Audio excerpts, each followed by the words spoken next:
Torino, Galleria d'Arte Moderna. La mostra dei pittori italiani dell'Associazione Internazionale delle Arti Plastiche, affiliata all'UNESCO, ha fatto registrare per la prima volta la presenza completa dei movimenti e delle personalità che hanno caratterizzato la pittura italiana dal 1905 a oggi. Un arco di tempo in cui, sotto la spinta delle rivoluzioni estetiche, delle prime avanguardie e delle reazioni al clima autarchico del ventennio fascista, la pittura italiana ha realizzato la sua lenta e prudente riforma. Questo documentario intende rappresentare la prima tappa di questo sviluppo, dagli inizi del secolo alla Seconda Guerra Mondiale.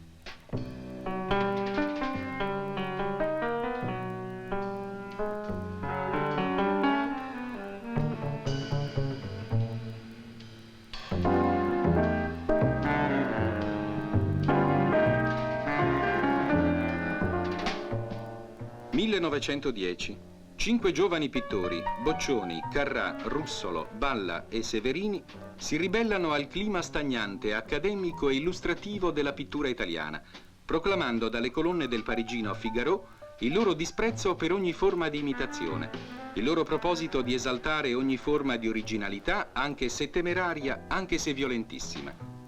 Nasce il gruppo dei futuristi, cui si legano più tardi Soffici, Prampolini, Rosai, che in nome del suo nazionalismo si batte per scuotere l'arte italiana da tutte le tradizioni e riportarla nell'attualità delle ricerche del mondo artistico internazionale.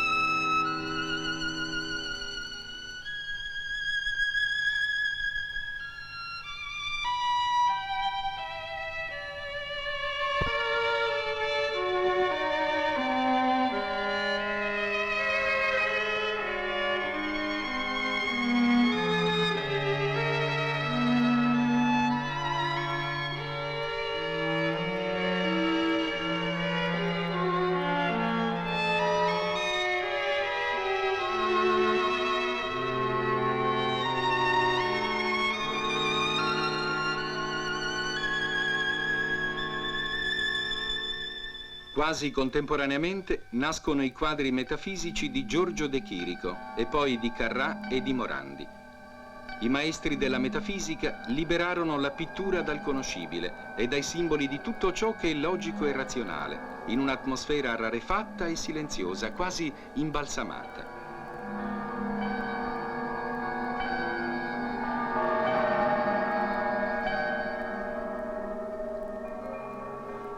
A Milano, nel 1926, si apriva la prima mostra del Novecento italiano, che comprendeva un notevole numero di buoni artisti, che sono stati poi tra i protagonisti di maggiore spicco dell'arte italiana. Sironi fu il rappresentante maggiore di quel Novecento. La sua pittura, tesa fino al tragico e sorretta da un'intelligenza fredda aggiunta ad una sensibilità cromatica raffinata, colse aspetti della vita collettiva singola del tempo con vigore, crudezza, patetismo.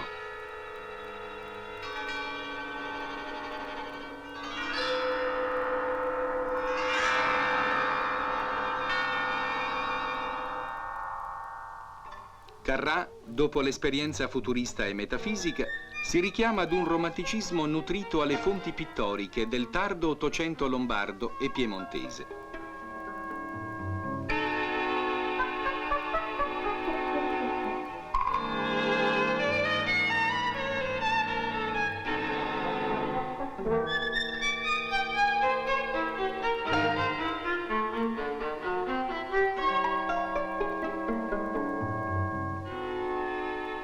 Casorati opera entro il gusto della pittura del centro Europa e russa, depurato dal simbolismo e concentrato su una purezza di forme che lo porterà ad un linguaggio di estrema meditazione formale.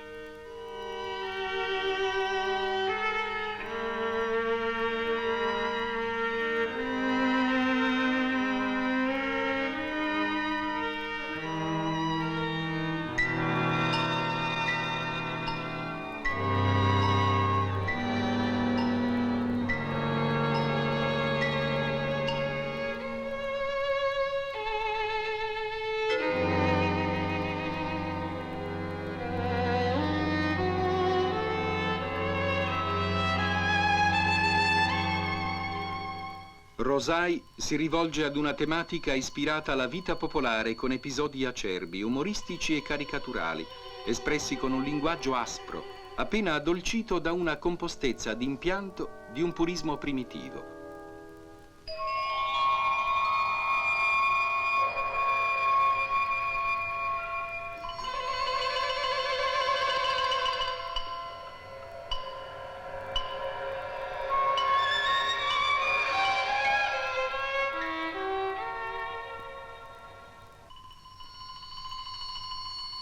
Soffici è impegnato a portare avanti la lezione di Cézanne e dell'impressionismo francese.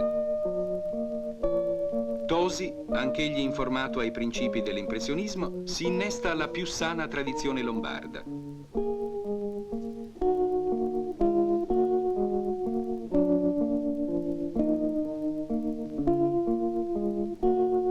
Funi si orienta verso un classicismo nutrito alle fonti della romanità e del tardo Rinascimento.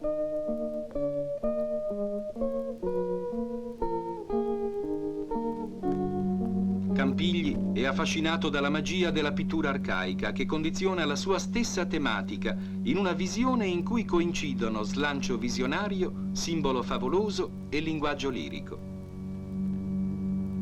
Severini si rivolge ora a una figurazione classicheggiante neorinascimentale, in cui sono presenti le sue più impegnate ricerche cubiste. De Pisis coglie le vibrazioni del colore nella luce, per fermare fuggevoli stati d'animo, per percepire ogni palpitazione emotiva, portandoli al massimo della tensione lirica, in cui la gioia di vivere è unita a un bruciante senso di disgregazione e di disfacimento. Morandi si crea un mondo di proprio personale dominio, staccato da ogni cronaca, ogni contingenza, ogni dispersione, dove le cose sono sentite attraverso lo stratificarsi del tempo ed espresse in una magica compenetrazione di materia e di luce. Semeghini porta la lezione degli impressionisti ad un'elaborazione cromatica sottile, fatta di epurazione soltanto apparentemente fragile e soffocata.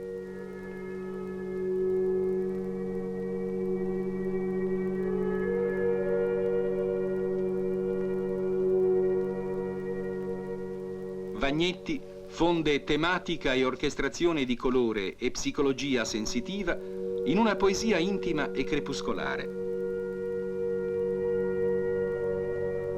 Guidi è orientato verso uno stile fermo, solidamente voluminoso, ma anche di penetrante sensibilità cromatica. Corsi, versatile e recettivo, sempre pronto alle sollecitazioni dei movimenti tra i più liberi del Novecento, dal post-impressionismo all'astratto, realizza ogni volta una pittura personalissima. Tomea persegue una tematica tra il grottesco, il macabro e il surreale, con un umore acerbo, intonato a primitivismo. Con il Novecento l'arte italiana torna alle grandi tradizioni, si richiama agli esempi del Rinascimento, rinuncia alla vivace esperienza d'oltreconfine, si avvia a una nuova classicità. Contro questa prospettiva si pongono molti giovani artisti. A Torino opera il gruppo dei Sei, Paolucci, Carlo Levi, Menzio, Chessa, Galante, La Boswell, che con un orientamento dichiarato e motivato si propose di inserire nella cultura artistica italiana gli elementi vitali della più recente tradizione francese.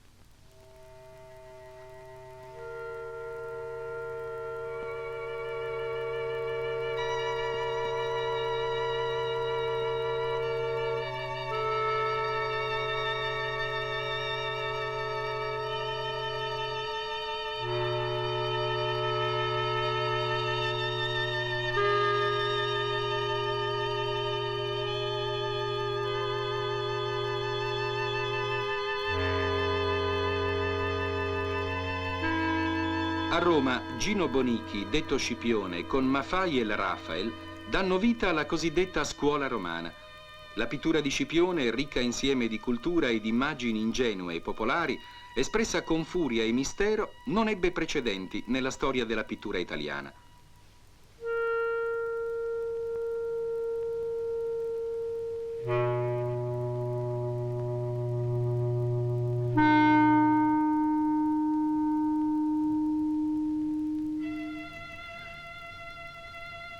Maffei, di sensibilità più calma e trattenuta, ha una visione meno tormentata, che lo porta a dipingere figure, paesaggi, nature morte dalle apparenti dimessità, con preziose e rare raffinatezze tonali e con acute suggestioni liriche.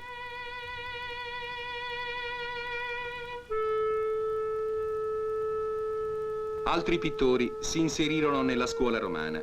Pirandello univa un rigorismo compositivo teso e crudo ad una sensibilità cromatica molto carica.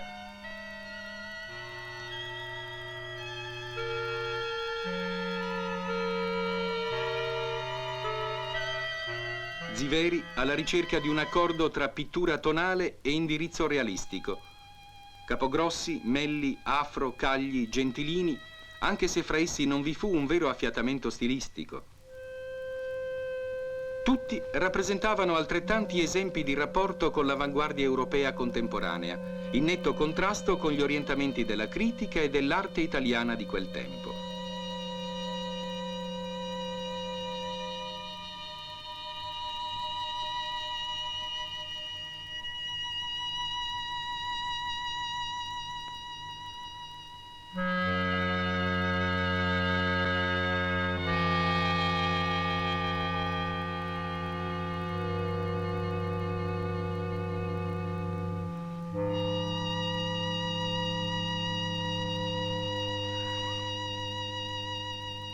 Magnelli, Licini, Soldati con Reggiani, Radice e Prampolini del gruppo degli astrattisti milanesi furono quelli che mantennero tuttavia il dialogo più continuo con le avanguardie europee. Il significato delle loro opere poté essere messo a fuoco soltanto dopo la Seconda Guerra Mondiale. La guerra era ormai alle porte.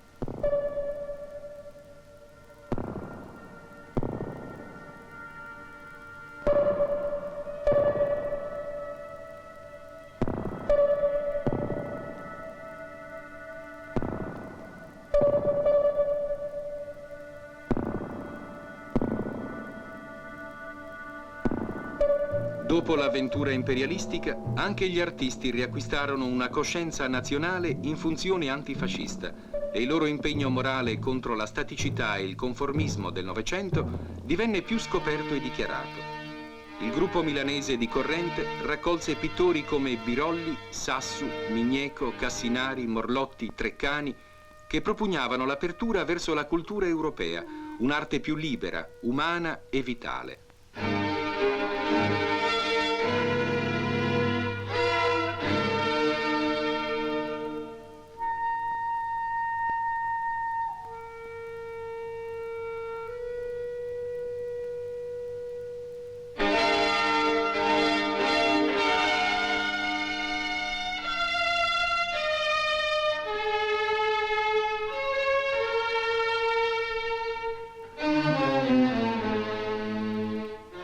Al movimento di corrente aderirono anche Guttuso e Maffei. Fu un impegno di solidarietà, di scelta morale, di intervento totale nella realtà calda e dolente della vita quotidiana.